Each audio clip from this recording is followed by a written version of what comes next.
Yeah, good morning, Eric. Morning, Mr. K. Okay, so today is our bi-weekly review, right? Mm, Yeah, so the topic I want to talk about, yeah, there are two. And the first one is about the dopamine trap, that topic. Yeah, and the other one is about soft skill. mm. Yep. I also have two. The first one Mm, is regarding the soft skill, okay. particular particularly regarding to the critical thinking and problem solving. All right. And and the second is about uh, something we mentioned in the basic topic. Mm, And this is specifically regarding to the knowing what you want. Mm. okay. Yeah, that's all. All right. Yeah, so how about we start from the soft skill one? Mm. Okay. Um, yeah, you can start your sharing first because my point about soft skill is actually about my problem. This when I speak, I have a lot of so I think I share after you. Mm. Okay.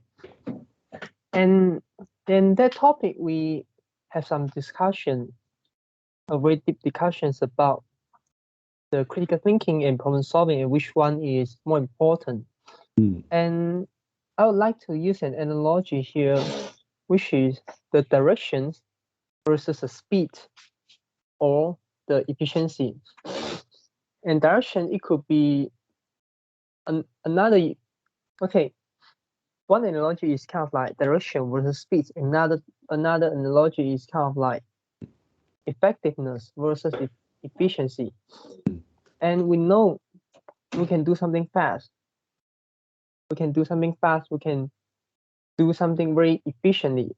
mm, But what if the result is actually not what we want? Mm. mm. So problem solving is something like you do something fast, you solve a problem, Yep. and critical thinking allow you to think whether this problem need to be solved, Mm, how to solve cleverly, mm, how to avoid the problem. You see, problem solving is it didn't involve avoid the problem at the first place. mm, Yeah, otherwise you will have another ability which is problem avoiding. It's not solving, it's avoiding. mm. Yeah, Yep. and yeah, so Mm. this is what I want to talk about for Yeah. this.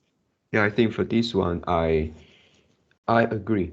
At that day, because I argue that problem solving doesn't mean that they couldn't choose other choices, but it is when they already meet a problem, right? They already face the problem, then they want to maybe uh, don't do this. They want to try other ways. But critical thinking is like before having the problem, they try to find out a better direction and then not to encounter so many problems. Mm, yeah, one another I will say the best example I can give regarding this why avoiding problem is so important. And this is regarding to blockchain.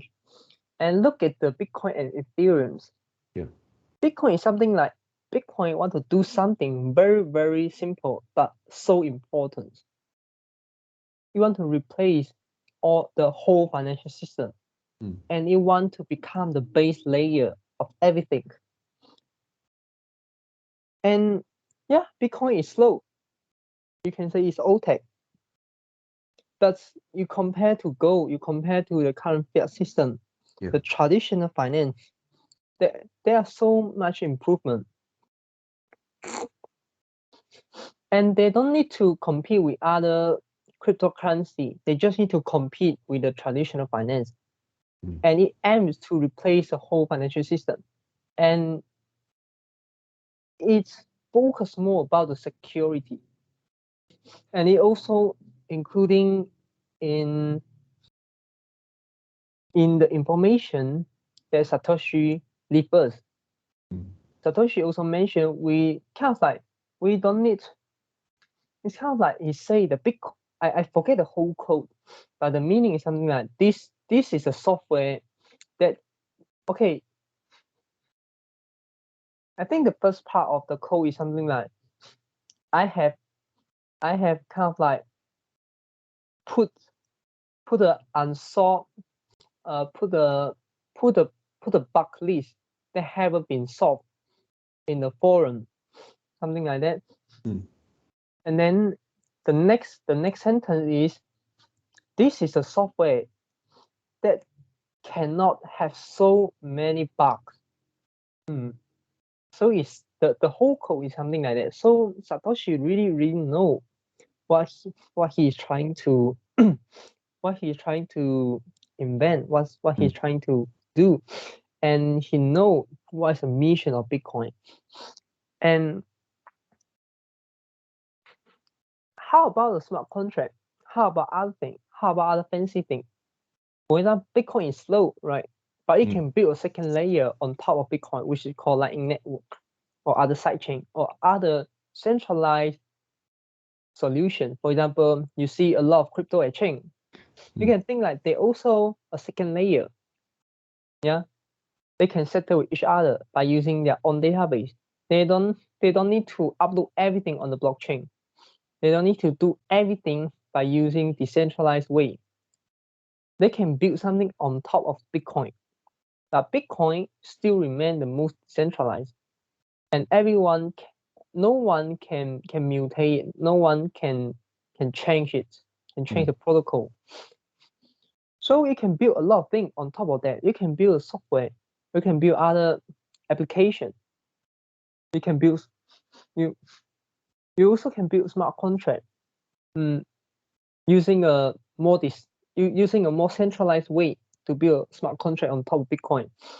You also can build like the social media application. For example, podcast 2.0 is a quite popular in Bitcoin ecosystem. Yeah, but this is in the early stage.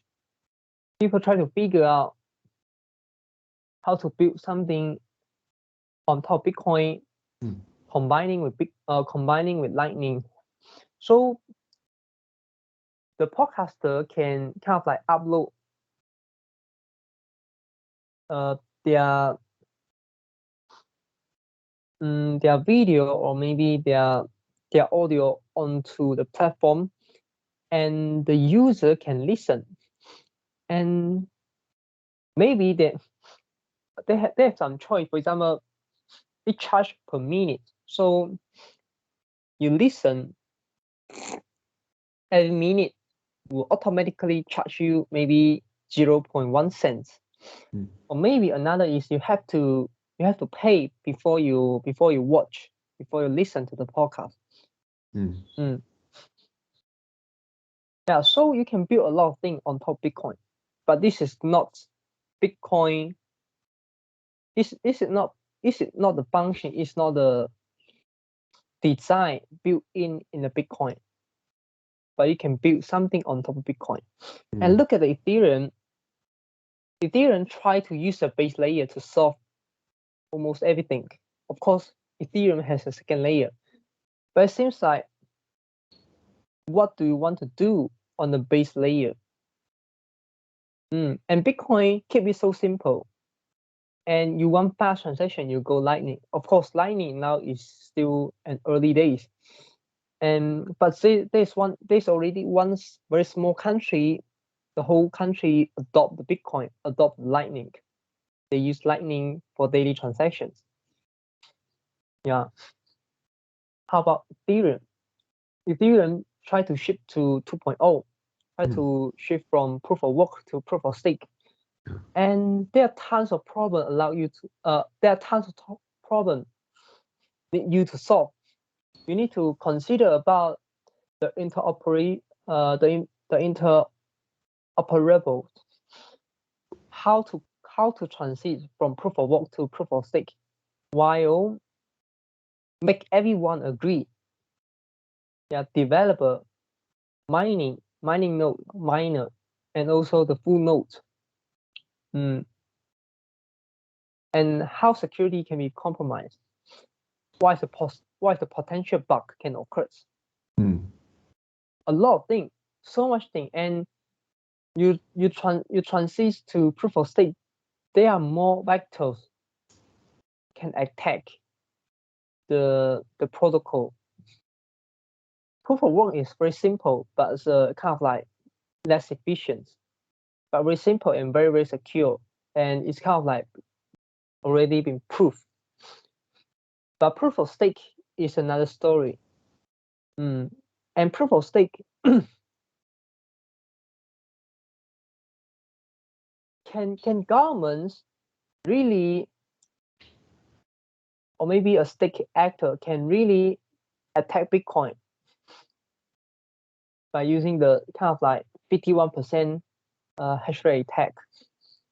You need to purchase all of the equipment, mining equipment, and then it need to tap in the electricity to all of these equipment, and then to try to do a 51% attack. And if you just on 51% hash rate, it may not be able to do something fancy, do a serious attack, because when people realize it, they can fund. You fight against with all Bitcoiner around the world. If you just only own 51% of hash rate, they can fund the equipment, they can fund the electricity, they can fund the capital to fight against with you. Yeah, they just need to get another 1, 2, 3% hash rate, and then yeah, you just doom. you just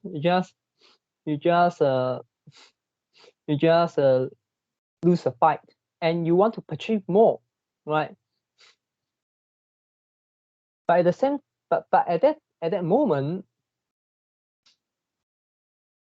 the mining equipment seller were very, very careful, will do a deep KYC, quote unquote KYC. They try to know whether you are the reputable mining pools. If you are not a reputable mining pool, they don't want to sell you the equipment, because they worry they sell to the person who are conducting the double spend, who are doing the 51% attack.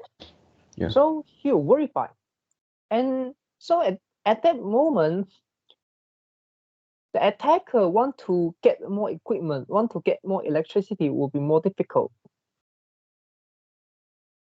compared to the honest miner.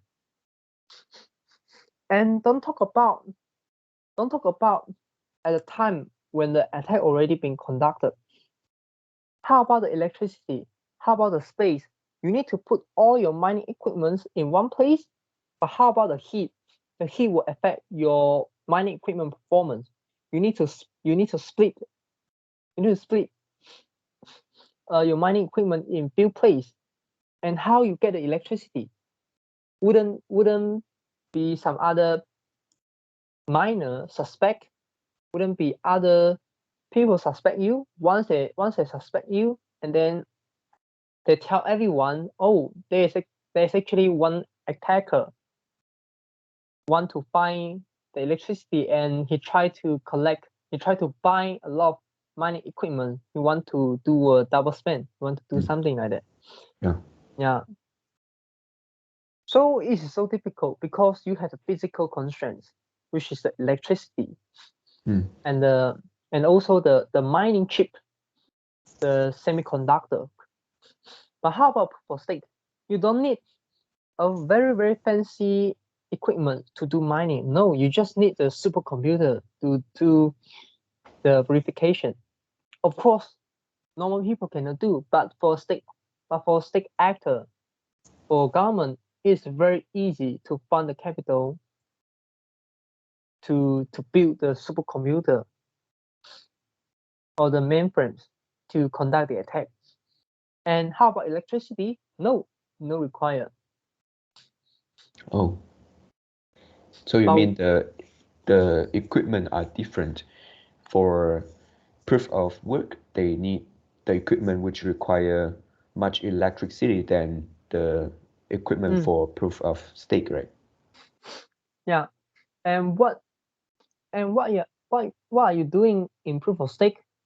How do you get the chance to vote the change, to verify the transaction?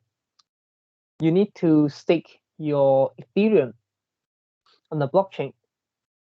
And so if you want to conduct 51% attack, you need by chance you need 51% of Ethereum.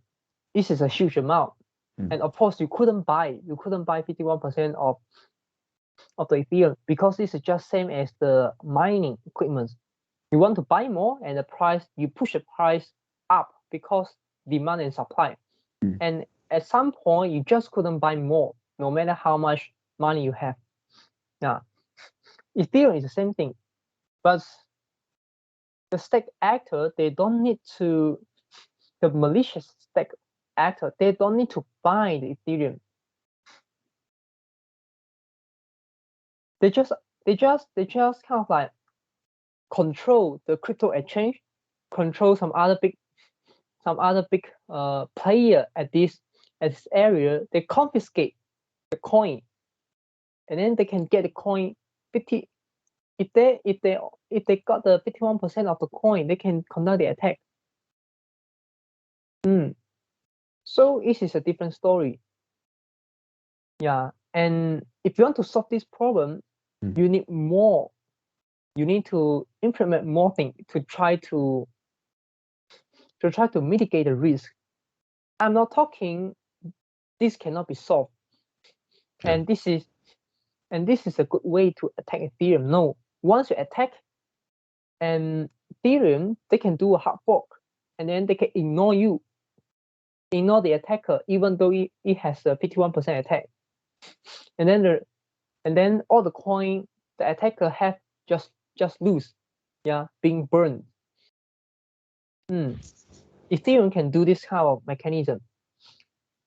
Just like a few years ago, Ethereum conducted a hard fork to kind of like try to freeze the funds the hacker steal from a smart contract. This is a DAO incident. And it's very famous. And but Ethereum can do all these things. But you start to wonder whether in this case you just change the current banker, current politician to the developer of Ethereum. Is there any difference? They're still centralized in nature, right? They can control something. And when the ecosystem grow and bigger and bigger and bigger, the Ethereum developer just become the politician, just become the central bank. They own too much power.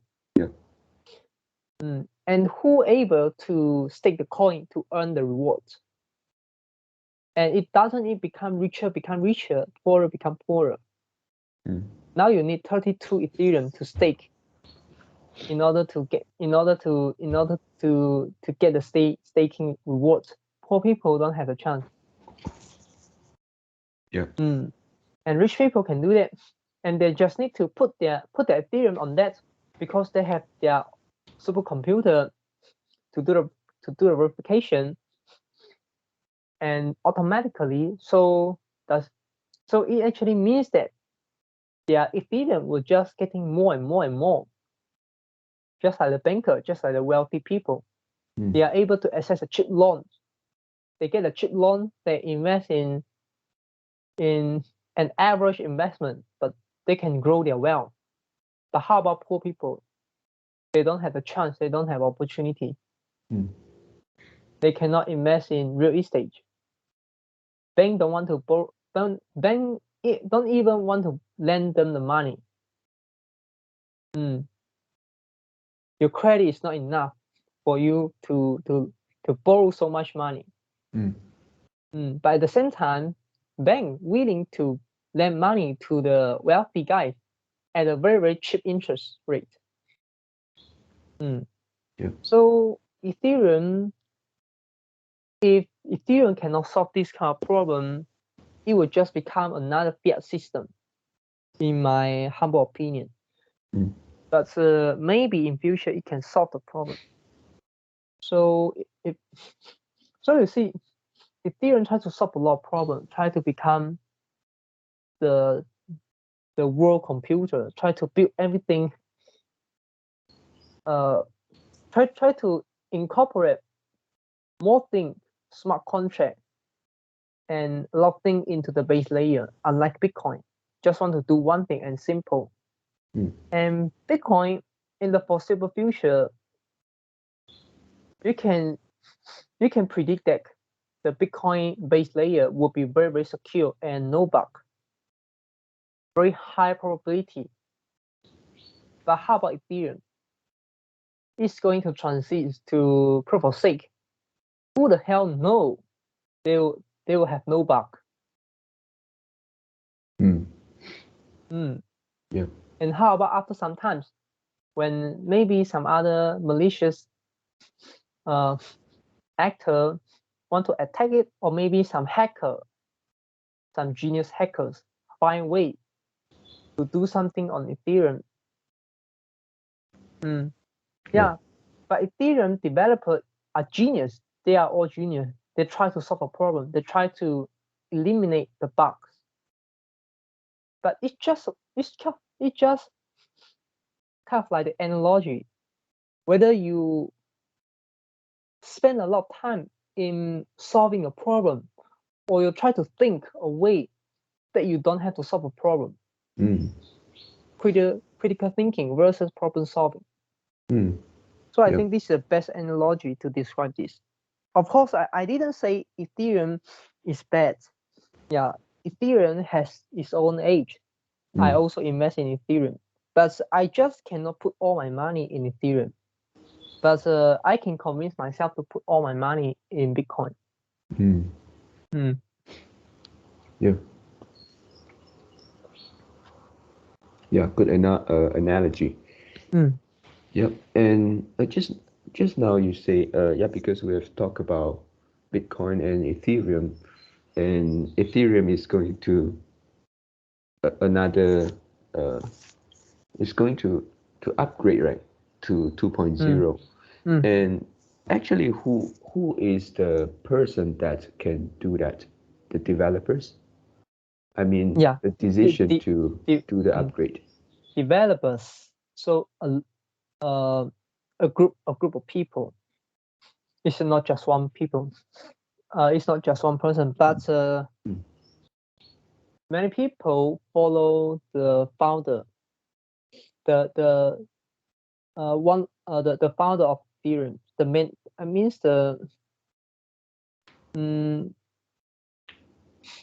the main founders, or I should say, the main founder, which is the Vitalik Buterin. And of course, Ethereum has a lot of co-founders, but many of them leave Ethereum and build their own blockchain already.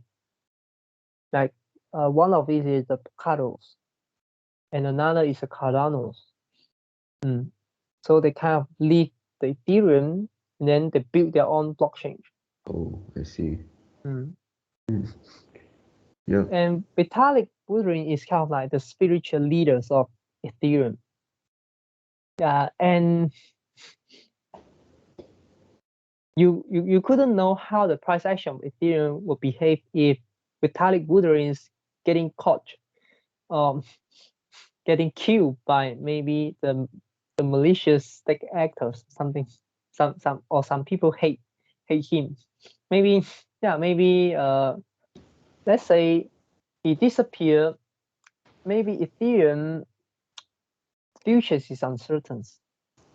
But Vitalik Buterin is kind of aware of this, and they try to reduce their kind of like influence in Ethereum, and he's doing great, I would say.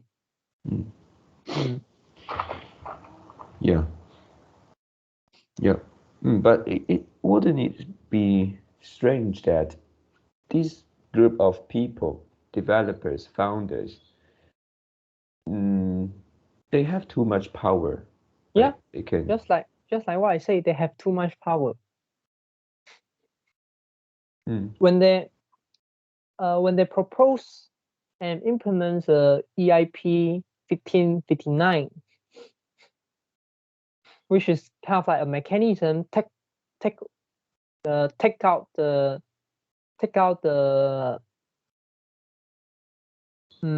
rewards, the mining rewards, or the mining block rewards of miners, of the Ethereum mining nodes. So the Ethereum mining nodes, they can only earn very little rewards, and most of them being burned, just burned. And yeah, the miner want to fight against with the developers, but they just don't have enough power. And the developer did something in the system, in the protocol, and make the miner just couldn't fight. If they, one of the things they do is kind of like, one is they make the difficulty bomb. What's the difficulty bomb is, after a certain period, if the developers didn't delay the difficulty bomb, and they will have no mining rewards. Yeah. So this is so ridiculous. So even though the miner can do a hard fork, but after some times, and they'll face a problem. Either there is some developer want to stick with the Ethereum miner change, and do some delay or change the protocol on the difficulty bombs. So they must have some developer support another Ethereum miner change in order for the Ethereum miner change sustain for longer times. But no developer wants to help miners. And how miners do it by themselves? They are not developers. They are not the programmer. They are not very familiar to the Ethereum's programming. Yeah. They just mine the Ethereum. This is what they know how to. This is not how they earn money. This is the only thing they know how to do. And also, all of the smart contract, all of the application built on the Ethereum, will just follow the Ethereum. We just follow the original Ethereum, because it has a network effect. And it benefits for the user. It benefits for the smart contract, for the application. So all of them will just stick with the original Ethereum. None of them will go to the Ethereum miner chain. So Ethereum miner chain will just lose competitive edge, will just lose the competitive advantage, because nobody built application on it. But the old application, people still can use it, but nobody update it, nobody maintains it. So it's not going to sustain for a long time. So at the end, miner have no choice.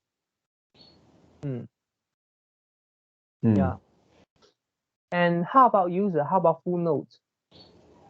Developer can change anything, and full node just can only accept. Otherwise, it cannot. Otherwise, it just cannot like access and communicate and interact with the original Ethereum protocol. And it's so difficult to run a full node in Ethereum. For Bitcoin, to run a full node, maybe you need around, I would say, less than 1,000 Malaysian ringgit. And you buy the equipment, and buy the hard disk SSD, and you download the software for free, and then run it. And the electricity cost is very, very little. And the bandwidth is not kind of like not required. Normal internet bandwidth is enough, just more than enough, because it sync. It don't require the high internet connection to do it. But unlike Ethereum, you need a relatively high internet connection. And when you choose to proof of stake, you need a higher infrastructure. Yeah. And so for Ethereum, I don't know how much money you need to spend to become a full node. Maybe below 10K or below 5K, but the cost is keep increasing because the data increasing in the exponentially bigger, and when you switch to proof of stake, the transaction will just become more and more, and also the data you need to store become more and more. So you need to keep upgrade your hard disk. So easy the cost, unlike Bitcoin. You can get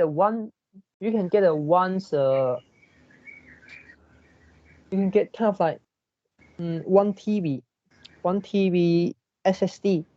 It costs you, I forget already, maybe it costs you less than like 300 or 400 Malaysian ringgit, or even lower. And then you can kind of like very, very sure that within 5 to 10 years you are not required to change the SSD. Yeah, because the data is not going to grow beyond 1 TB within 5 years or within 10 years. Yeah. And after 5 years and after 10 years, the same. And you can buy another 2 TB SSD. Yeah, and at a cheaper price. Because of technology. So the cost of running full node in Bitcoin is kind of like become less expensive. And the early days is more expensive than now. So that means more and more people can become a full node. And in Bitcoin, who has the power? Developers, miners, or full nodes? Actually, it's full nodes. It's a person who don't have a lot of power, the individual who don't have a lot of power, but they don't need to be the wealthy guy. They are just normal people, but they group together. Their consensus become the Bitcoin direction. Yeah, of course, it's kind of like a little bit simplified, I think. Because there's some other mechanism. For example, the longest chain, the longest valid chain, something like that. So, but the user can see one of the story it's kind of like the SegWit, SEGWIT, the crypto exchange, and also the miner kind of like want to change the protocol, want to implement something into the Bitcoin, and then make the transactions kind of like increase the block size or something like that. Okay. Or make the transaction more faster but less secure. A little bit less secure. And the crypto exchange try to like lobbying the miner, lobbying some miner to do something like this. Yeah. And then to try to do a hard fork. But the full nodes refuse to do it. and then the full node just remain, just stick with the original Bitcoin, and then after some times, the crypto exchange and also the miner who being lobbies just surrender, just surrender. Mm. Mm. Yeah. We can look at the story. So yeah, just like what I say in yesterday topic. In these 10 years, Bitcoin experienced a lot of things. Yeah, the densities of the experience could be more than the person, could be more than a person within their lifespan. Mm. Because it really in the free market, and it's kind of like you throw it into the whale life or the forest and let it grow. Yeah. And Bitcoin compete with many other blockchains. Yeah. But Bitcoin still the biggest one nowadays.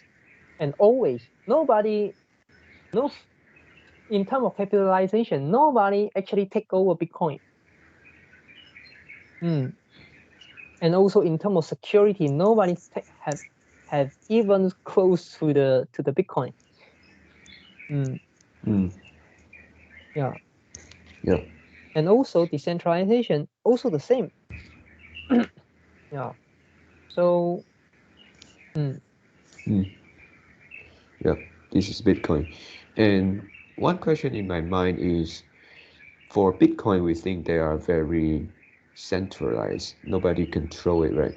It requires like the majority consensus to make any changes. So do you mean that the protocols still something can be changed? yeah, it can be upgraded. And if you, for example, few months ago, there's an upgrade in Bitcoin which is called Taproot. Taproot is kind of like a new type of signature, and the developer is also they aware this, and the Bitcoin developers, unlike the Ethereum developer, the Bitcoin developer, they don't want to control. They want to ensure they don't have much control. What they do is they try to do something and then try to confirm to other stakeholders, to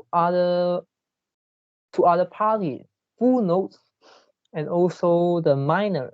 Try to ensure everyone's want this. Yeah. So he kind of like do a mechanism to do this, and then developer pushes and then do it, push the progress and then do it, and then upgrade, and miner signal on the blockchain, on the Bitcoin blockchain, they support this, and full node also, and actually not many things full node need to do in this case, because it's just a soft fork, and it's a backwards competitive. Yeah. So that means this is a function didn't change the old thing. It's just adding new thing. You get what I mean? So for example, initially you can use 1, 2, 3, 4, 5. Yeah. But now you can also use A, B, C, D, E to describe the sequence. So it adding new thing into the Bitcoin, but it doesn't mean that it changed the thing and it's backwards compatible. Full nodes don't need to do anything, but the developer want to confirm whether miner will support this, and also whether the crypto, the wallets, the developer will support this, and also the crypto exchange will support this, and all the party actually support this. And this is something everyone expect Bitcoin to change. And even though in this case the Bitcoin developers still kind of like use a very inefficient way, and make the progress longer, to try to make everyone's, to confirm everyone's, and let every parties know that it's okay. The wallet developer know that okay, the miner will do this, and then the miner know that the crypto exchange will also embrace it, or yeah, kind of like this. And full node, and also the user can choose. They can choose they want to use a new type of signature. They have their own choice, and this is similar to another signatures, another signing signature. I miss the sending signature in the past. I just forget the name. Maybe it's called a Sedgwick. Yeah, we got like a Sedgwick and also a Sedgwick 2x. Yeah, and the Sedgwick is some, yeah, it's also kind of like this kind of upgrade, and user can choose whether they want to use a Sedgwick or use the traditional sending signature, something like that. And nobody forced them to do.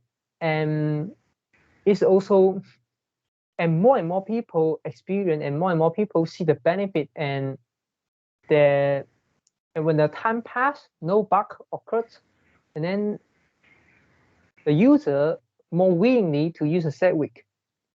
Yeah, and even nowadays, it's not 100% of people, not 100% of the user, or not 100% of the transaction are the Sedgwick Bitcoin address. It's a 01 old Bitcoin address. Still not all the people using the Sedgwick. But if you look at Ethereum, they'll force you to do something.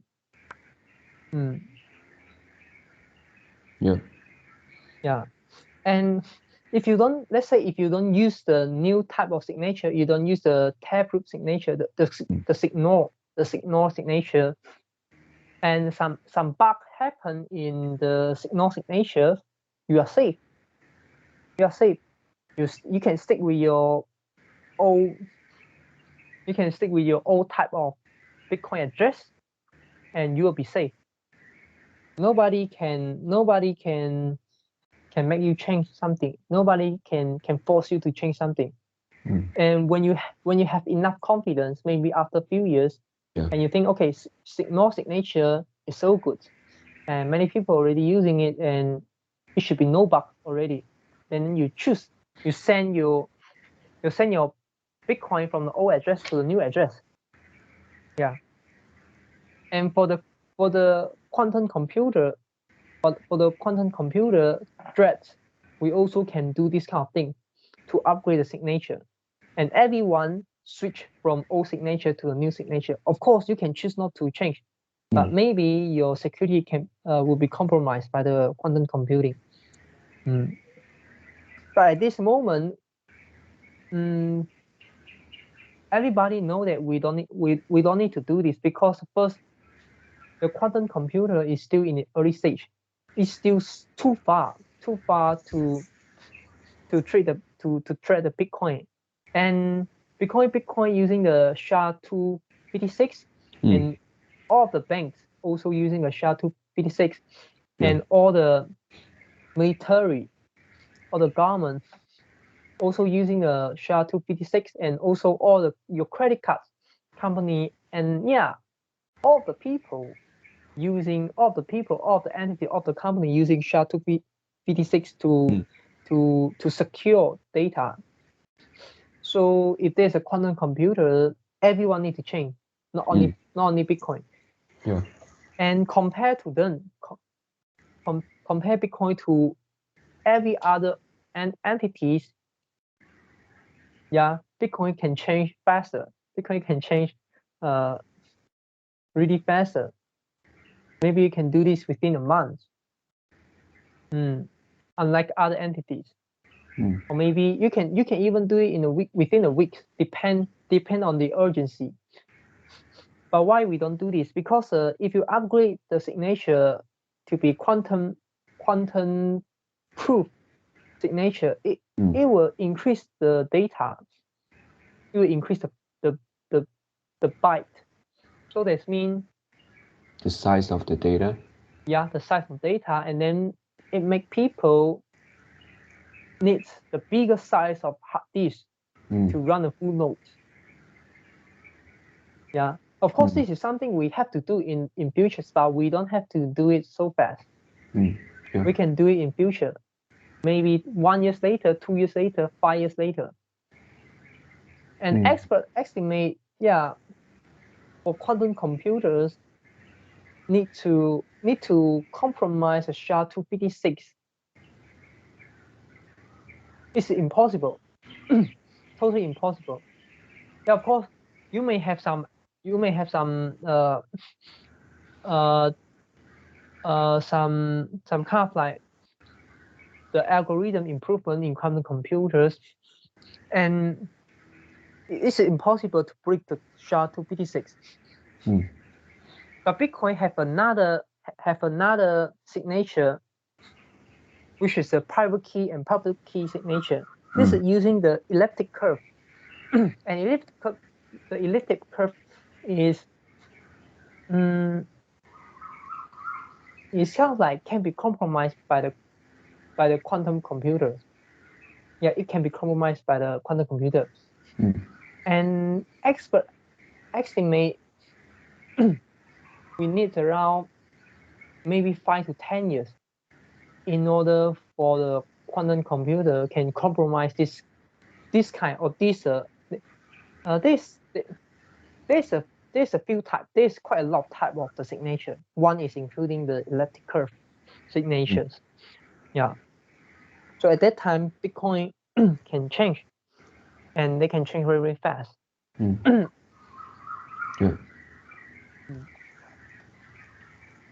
And one of the reasons they don't do it now is there are more other important things to focus on. And I think now the Bitcoin developer, they try to do something, make the Lightning more promising. Make the Lightning more promising. And after that, and when the time is coming, and it can upgrade the quantum proof signature. This is something they must do. But it's not soon. Yeah. And when the time is come, everyone feel the threat, and everyone will have a consensus they want to change. Miner, wallet developer, crypto exchange, user, everyone want to change if they feel the threat. Yep. Yeah, but is there a possibility the quantum computer will just suddenly appear to the world and attack Bitcoin? Yes, we will have this kind of threat. And at that time, then we'll have an upgrade, not upgrade. We'll have kind of like add a new signature function, and everyone will change very, very rapidly. And it's kind of like the Bitcoin is not going to kill the Bitcoin. Yeah. So after the threat, Bitcoin will become quantum resistant, right? And this threat just disappeared.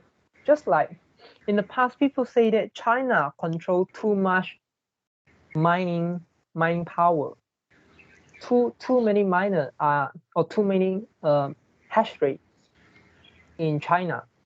When China banned the mining, and all the miners move all around the world, and now the mining hash rate, Bitcoin hash rate is more than is at all-time high.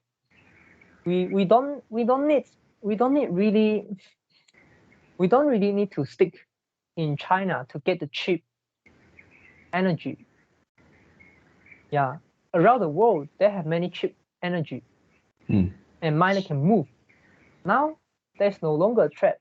There's no longer China or kind of like China government confiscate all the miner and then do a 51% attack. No this kind of threat anymore. Yeah, in the past we have this one threat. This one of the FUD, Now, no. Mm. So it kind of like improves the Bitcoin fundamentals. Yeah. Reduce one threat, reduce one's single point of failure, reduce one risk. Mm. And even though the quantum computer certainly occurs and attack Bitcoin, it's not going to kill Bitcoin. Yep. Yeah. Maybe they can do that once, but they couldn't do more, right? Because of some upgrade and changes to this attack. Yeah.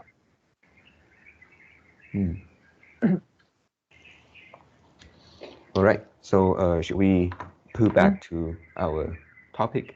Yeah, sure. Okay. Yep. So just now you talk about the critical thinking and problem solving. You give another aspect, another perspective, right? Which is like it is just like direction versus speed or effectiveness versus efficiency. And you give the example, the analogy and example of Bitcoin and Ethereum. Yep. So have you finished this? Shall I? Yes. Yeah. Okay. So what I want to say for soft skill is, a lot of which is my problem, which we discussed that day. Yeah, and for this one, I try to do some reflection and then to see why this will happen. I also checked the internet. The problem of they actually have a term to describe this, which is called the filler. The filler is F-I-L-L-E-R. So it's like to Okay. it's like to fill in the blank, right? The verb fill. And they make this a noun, filler. So which means it actually explains why people have this kind of problem. Yeah, which is like, for example, when I want to say two sentences, and when I finish one sentence, and I haven't finished the second, right? And in our conversation, it is like between you and I. So this is like a two-person conversation, and I haven't finished, so I want to put some filler to signal to you that I haven't finished, and not because I stop speaking, then you take the turn. This is the explanation of why this happened, and I'm aware of some rationalization here because even though this explains why I will have in my speaking, but I think this is still not a good thing. Yeah, especially when there are too many. In one sentence, I put a lot of filler. Yeah, I put a lot of filler in one sentence to the listener. Yeah, it just didn't. It's just not a good It's not a listening filler. experience. It's not a filler. You don't need to put the filler within the sentence, right? And you don't need to put the filler between every sentence. Yeah, this is not a good excuse, but that is the explanation of why I will have that.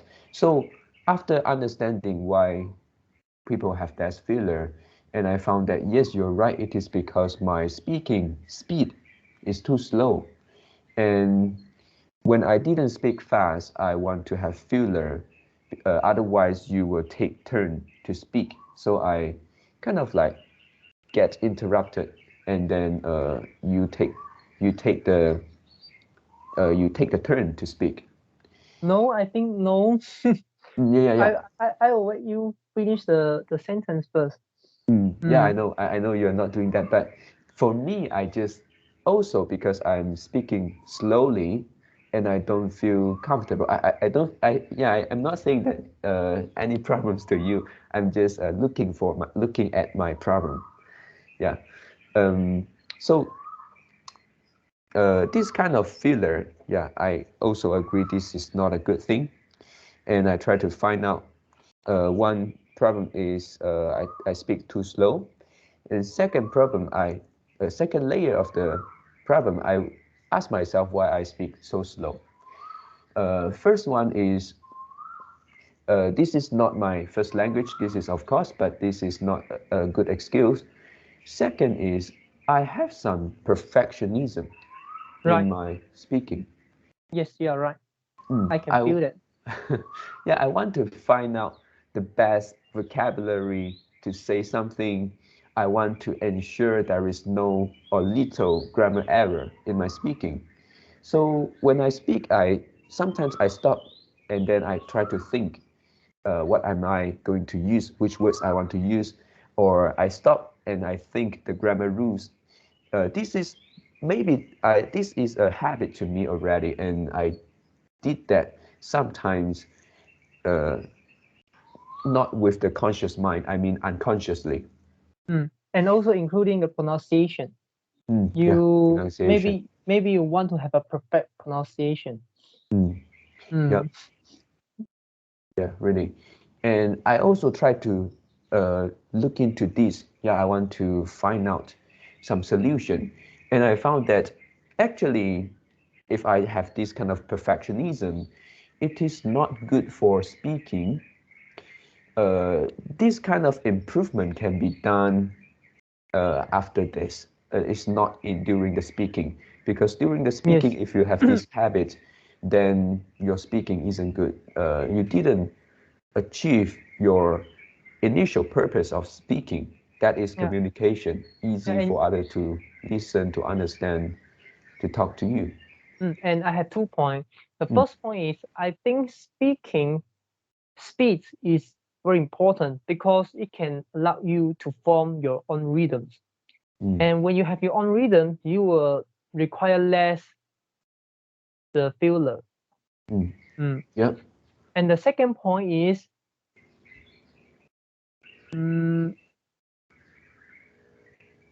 yeah, and you look at me. Initially, my pronunciation is very, very bad, yeah, right? And after we start to read the book, and then we try to learn the vocab, learn the pronunciations. yes, Of course, it's not so uh, systemic way, but we learn bit by bit. yeah, Especially for me, I improved quite a lot, and my pronunciation improved. And in the past, before I tend to speak fast, and after I improve my pronunciation, I also can speak fast. And so that you have to speak fast. yeah, So speaking fast is not kind of like the bug. It's not kind of like make you cannot improve. No, you have to speak fast. And if your pronunciation has problem, you improve your pronunciation. yep, And if you speak slow, you don't have pronunciation problem. But when you speak fast, you have pronunciation problem. That means you still have pronunciation problem. yep. When you increase your speed, you still have to fix your pronunciation. Yeah. So why not you increase your speed? And then when you face pronunciation problem, when you face grammar problem, when you face vocabulary problem, you solve it. But maintain your speed. Yep. Yeah. So I think in my reflection, the biggest takeaway is an attitude change, which is I wanted to change the perfectionism. I want to take away these things in my speaking, which I don't care so much about grammar error. I don't care so much about pronunciation. I don't care so much about the vocab during speaking. For learning, I can spend time to learn more, to learn better vocabulary, to express something. I can learn pronunciation, but just not during speaking. This is a bad habit. Yeah. Yeah. So this is what I want to say for this soft skill about my problem. Yeah, I think the time is running. Yeah. How about we stop at here? All right. No problem. Okay. So talk to you tomorrow. Yeah. Talk to you tomorrow. Goodbye, Eric. Goodbye.